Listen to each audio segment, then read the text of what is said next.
Over the last several months, I have hinted to the fact that I was going to share a deep dive into some of the history of my now 2.5-year-old dog, This. Some of the things that we've gone through together and some of the great observations that I've made that I believe are going to help many, many people. So this is probably going to be a 2-part episode, but I can't wait to share all that I've learned. So let's jump right into it.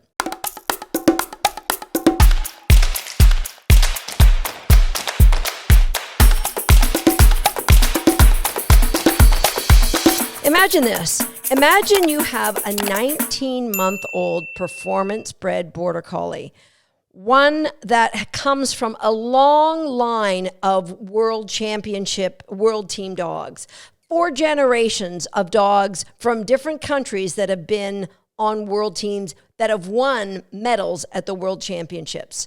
And this 19-month-old puppy is going to go to her first ever seminar with somebody you really respect. And the best of all is the seminar's at your own facility, like it's an environment that your puppy is comfortable in. And to add to the excitement, 2 of her littermates are also going to be at the exact same seminar. Now, you recognize that one of the littermates is far, far more advanced, and you're okay with that. You are excited to show off your skills. Just think about how you would feel knowing that you've got this long line of successful dogs. And this is the 3rd generation that you've owned of the 4 generations of world team dogs. And the seminar begins. It's a nice small seminar, so that's another advantage to these dogs. But at 19 months old, every dog I've ever owned was trialing in agility by the time they were 19 months old, for better or for worse. I don't know that any dog in my future will ever be because of the complexity of the sport and the complexity of the skills, but every other dog I'd ever owned had been in the ring and succeeding by the time they were 19 months old. And This's grandmother was actually named to her first world team before the age of 3. And so the seminar begins, and I get out there, and this falls apart. She will tug for a little bit, but then she disengages and sniffs the floor. I go to something she knows and can do well, like wrap a cone, and she might wrap part of it and then get wide and slow down and look around. So I am not discouraged at all. I recognize this isn't the dog I'm used to training, but I'm going to do things that will make her happy. A restraint recall. She gets excited about the restraint recall, but then won't pick up the toy after. Sometimes I'll do a restraint recall in the middle of this workshop and she just wanders off from chasing me and goes and visits strangers. Sometimes acting like she doesn't even know me. And so I try to do all of the things I know she loves to do. Put her through a tunnel, which she might go through fast, but at the end won't pick up the toy. At one point in the seminar, I actually say, well, this is going to look great on video when you're on the podium at a world championship. This is going to be great video when you're on the podium at the world championship. Yeah. I think that just shows my attitude towards my dogs, that behavior is just information. It doesn't really matter. Would I have wanted her to have had a great time and been ripping around like her littermate was at the same seminar? On one video, you see This having an absolute meltdown and her littermate's just zipping in and out behind us, having a phenomenal time doing brilliant work. Certainly not what I'd wished for, but it was what I had.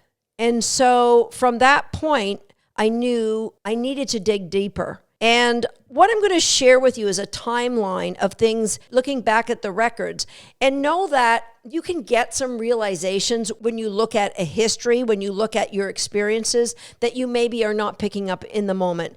And I think it's super important to share this with everybody because over the past 2 years of working with this, I have thought of so many dogs that I've seen at seminars that I've been presenting that have done similar things. And I think, oh my goodness, you can't dog train something that isn't a dog training problem.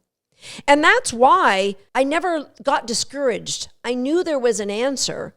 I just knew that I didn't have it. As I mentioned in podcast episode number 189, when I sat down and looked at my problems with this, and I thought, if it's not dog training, let's rule out that you suddenly all of your dog training ability fell out of your brains. what else could it be? And I came up with those 7 things that I mentioned in podcast episode number 189. And big spoiler alert, I believe for this, it came down to primarily nutrition, possibly hormones, and also some discomfort in her own body, pain and brain fog, I believe. So I'll get to more of that later, but I want to share with you what I observed, because I believe there's so many people that are listening or watching this podcast that are going to be able to identify with symptoms that they've seen in their own dogs, maybe current dogs, maybe past dogs. And so under the category of there are no coincidences, if you remember in podcast episode number 36, and I'm describing why I picked this and how I knew she was mine before she was born. I knew what she was going to look like, and I declared at birth because I knew I had a vision of exactly what she was going to look like. And her name came from a book I was reading, one of my favorite books, called The Resiliency Project, which is really ironic because our journey has become a project of resiliency, both for this and for myself as a dog trainer. There are no coincidences. In that book, there was a young boy from India who was so grateful for everything he saw and had in his life. And every morning with a big smile on his face, he would point to something and say, this is what I'm happy for today. This is what I'm grateful for today. And the big message of the book was the message about gratitude, empathy, and mindfulness, which the irony is not lost on me, that has been the 3 most important things in my journey with this. I would put the word love in there. And I almost named this gem because of the books, Gratitude, Empathy, and Mindfulness. So this story goes back to day 3 of birth, and she developed diarrhea. And the diarrhea, we had it cultured, nothing ever came up, nothing ever showed, but it never went away. And so, of course, she was treated with antibiotics. She continued to have diarrhea. One of the other puppies got it maybe a week later, and then the other 2 had it for maybe a couple of days. And once they were introduced to solid food, all the diarrhea went away. And from that point on, this was every bit a normal puppy as the other 3 puppies in her litter. And at 10 weeks old, all of the puppies were going to their new homes. And one of the things I noticed about her is she was a ferocious tugger. She loved to tug. But that last week when they were with me, I did some little puppy grids with them. And I did notice that I've never seen a puppy use her body the way she did in grids. In that most puppies, and we're doing grids, we're doing little bumps. And most puppies will come in with 2 front feet together and punch the ground. And then their back end comes underneath it, punches the ground, and then they go over this little wee bump. All puppies are the same. It happens doesn't matter the breed, it happens the same, but not with this. She came in and split her front legs, and as if she was trotting through 1, 2, and then trotted through with her back legs 1, 2. I noticed it. I took note of it.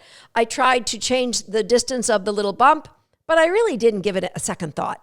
Come on. She's a 10-week-old puppy who loves life, who has no care in the world, who's so much fun and is so lovable and is so darn beautiful. So she started out, except for that one small thing, similar to the rest of her litter mates. And then the next thing that I noticed was the way she sat.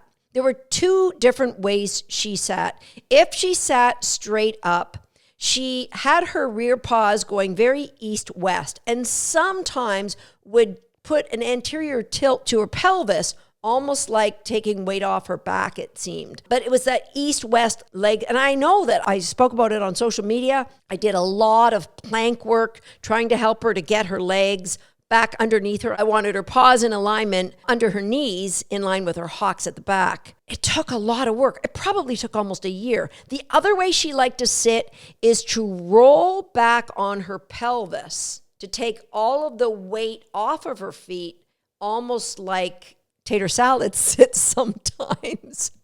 I don't like this big fat cat that just had a big meal. So those were the 2 ways that she liked to sit as a puppy. Again, I took note. I just thought, we have different problems. Some puppies like to have sloppy puppy sits. That's cool.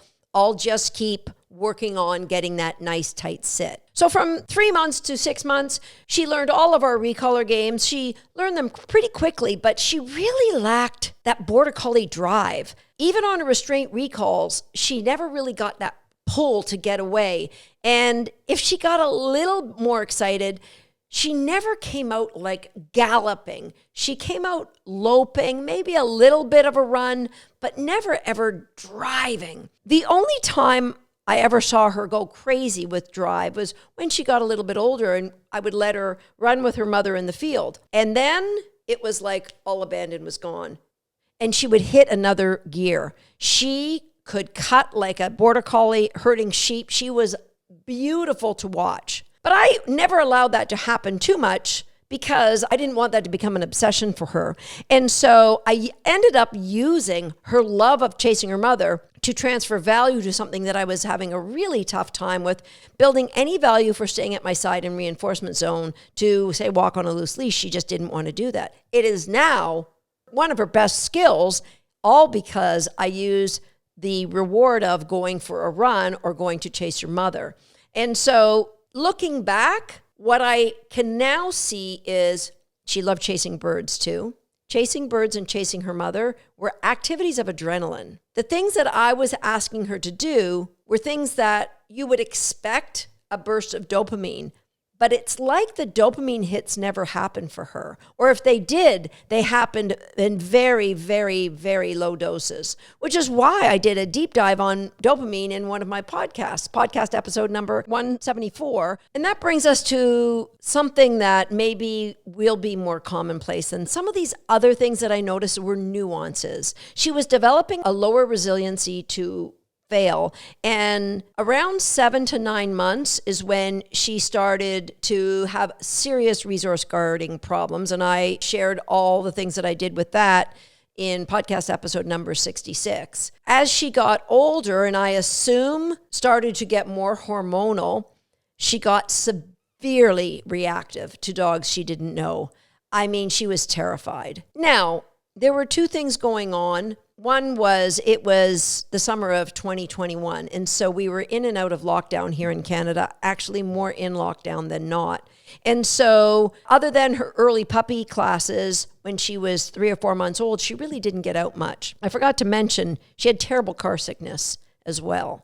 So the GI problems, I really wasn't connecting at that point. And then the reactivity. So then we stopped doing anything except working on behavior mod on the reactivity towards dogs. And I would use baseball diamonds and conservation areas. And her generalization of some of her games wasn't going as great as I would have expected. I would do them in my house here, in a training area downstairs, in my bedroom, in the building.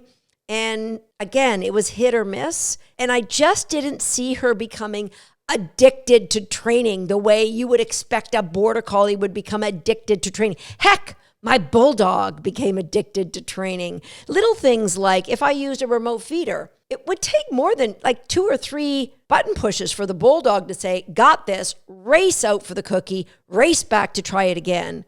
Where this would like kind of gallop out to get her cookie. She loved food.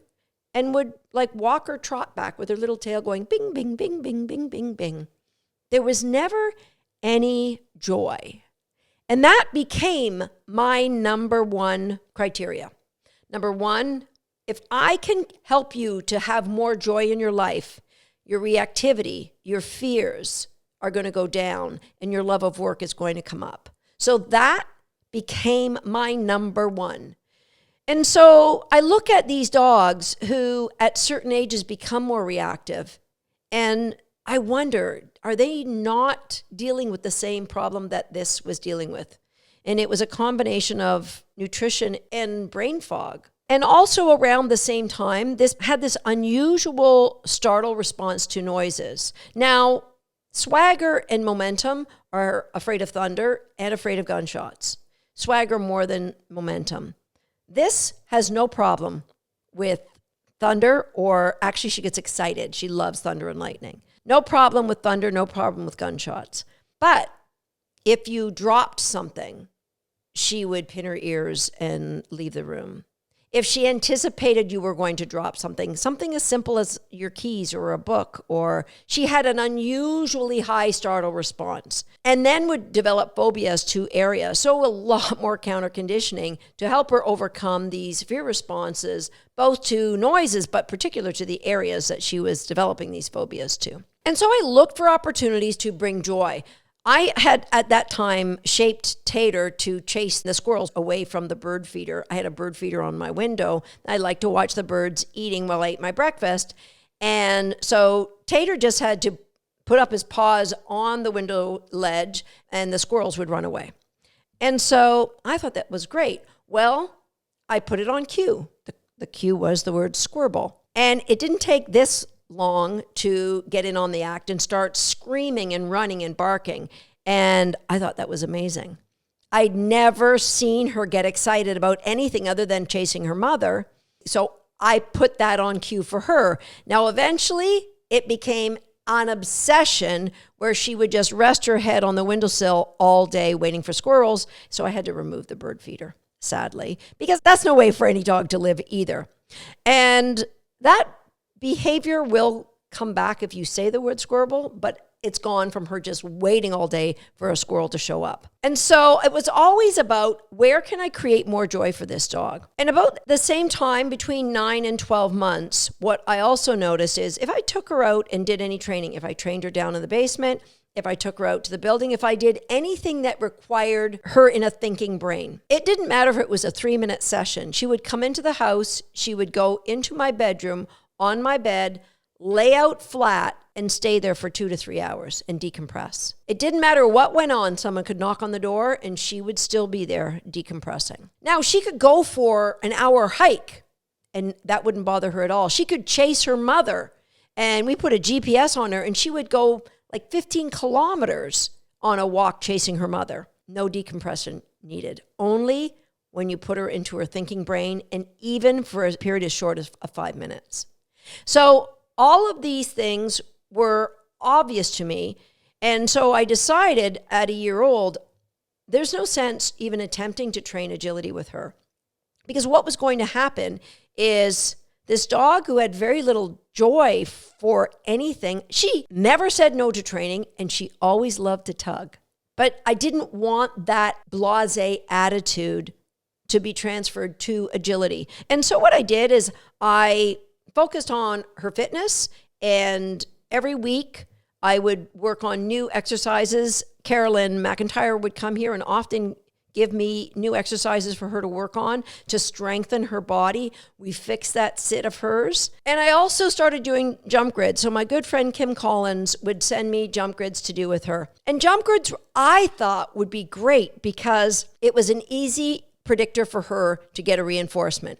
And there was no thinking because the grids dictated the process for her. But what I know now is in order to create more dopamine, we really need a negative prediction error and not the same reward all the time. It actually was never a bad thing. She did the grids, she liked the grids, but she never fell in love. Like Swagger, by his second week, as a 10-week-old puppy, he was obsessed with grids. That never really happened for this. But it was something that we could do that was building a phenomenal skill in her. Her ability to read distance was amazing, but it was never growing that passion to do the jumps. By the time she was 19 months old, leading up to that seminar, she had a lot of great one-jump skills. She knew her directionals. She knew a foot target. I would not put her near weave poles. I would not put her near any contact equipment other than just doing little games on them because, again, I didn't want her to walk a dog walk. But also at that time, her grandmother, Feature, got sick and had cancer. And so my whole focus turned to Feature. And maybe was that good or was that bad? For this, all we did was played games together. And I really wasn't focused on getting anywhere with her training other than, again, the criteria of joy. And so I didn't do as many training sessions with her. She did get lots of walks. She learned to love to swim that summer. And so I did use the value of the pond to teach her 2x2 weaving, which was brilliant. Her weave pulls by the pond after just a few weeks they became amazing. And that's where I did see a glint of joy. And that's when I did believe, oh my gosh, maybe we're going to push through this. So as she progressed her jump grids, I noticed she, again, wasn't using her body correctly. And sometimes, instead of pushing off with 2 back paws equally, she would actually leave the ground for the first jump. And as she landed for the second jump, she would rotate her right hip so that her right paw was kind of in the middle of her from behind. So she only pushed off with her right leg and never used her left leg to push off for the next consecutive jumps. And of course, a lot of experts said there's something wrong with this dog. She's in a lot of pain. She's got to be dysplastic. And so when it was possible, Kim took this down to the foremost experts in the world on orthopedics, my friends, Dr. Sherman and Deb Knapp, to give her like bumper to bumper, a thorough workup. So of course, they ultrasound all her joints. They x-rayed her joints. They put her on their high-tech zillion-dollar gait analysis. They measured all of her muscles. They did stance analyzers. And what Sherman said to me after was, I've never seen a more balanced athlete. Usually dogs favor one side or another. She was perfect. She was 60-40 front to back, and she was 30-30, 20-20 in his analysis. Her hips look beautiful. Her shoulders look beautiful. Everything looked beautiful. So I'm slowly checking off my list of 7 things that could be causing this dog to not love what I knew she should love. And that led us up to the seminar where I thought she had those foundational skills. She couldn't do what her older littermate was doing. He was doing full courses at 19 months. He was amazing, but she still could do 1 jumps and 1 tunnel and wrap a cone. That's what I thought, but that's not what I got. And shortly after that seminar, Feature passed away. And so in my journey with Feature, I came to meet an amazing naturopath from Austria. And it took me a few weeks, but then I asked her, I said, could you help me with this? And she, of course, said yes. And it was a week before my next seminar with this was supposed to happen. My friend Jelko Gora from Croatia was coming in. Now, 2 more staggering things about this progression. 1, I can't guarantee has anything to do with her journey, but all of her littermates grew to be 22 to 22 and a half inches tall, maybe slightly under 22, one of them. 2 females, 1 male. The tallest is one of the females. This was 4 inches shorter. She stopped growing. She didn't grow a smidge after the age of 7 months. She's 18 and a half inches tall. So that was one thing. The other thing is, a normal Border Collie, when you're doing jump grids, they will put in a bounce, meaning they'll just hit the ground and push off. And you can keep growing that bounce. So for a Border Collie, you might start at 6 feet, and you can grow that out to, Swagger would do 15 feet. Wiggins, one of Momentum's littermates, would bounce 18 feet. But most Border Collies will bounce anywhere from 10 to 15 feet, generally, in a jump grid. And they would add a 1 stride when it got too big to bounce. So a 1 stride would be the dog lands, they take 1 stride, and then they leave for the next jump. And that 1 stride would grow so that they would 1 stride 16 feet, 18 feet, all the way up to 19 or 20 feet. Most Border Collies could. Now, again, some of the bigger males could 1 stride more than that, but on average, that's what we got. Now, I had been doing grids everywhere with this. I did grids at least 3 to 4 days a week. Fun grids. I did grids outside. I did grids inside. I would go to other places and do grids. I did so many grids with her. So that was something she knew how to do. That was something that she could predict there'd be a reinforcement. But even after all those grids, you can see if you jump over to YouTube and watch this video, this is the end of a grid I just did with her. It was a longer grid. It was in the summer of 2022. And immediately after she finished the grid, we were done. Grids, for me, they would only last a few minutes. I wouldn't ask her for much, just a few minutes of your time. We'll do some grids, then we'll go off and do something fun. And the moment I tell her she can go chase the birds, she takes off like this is how she ran. She could run so fast after her mother or after birds, but she could not do that in work with me.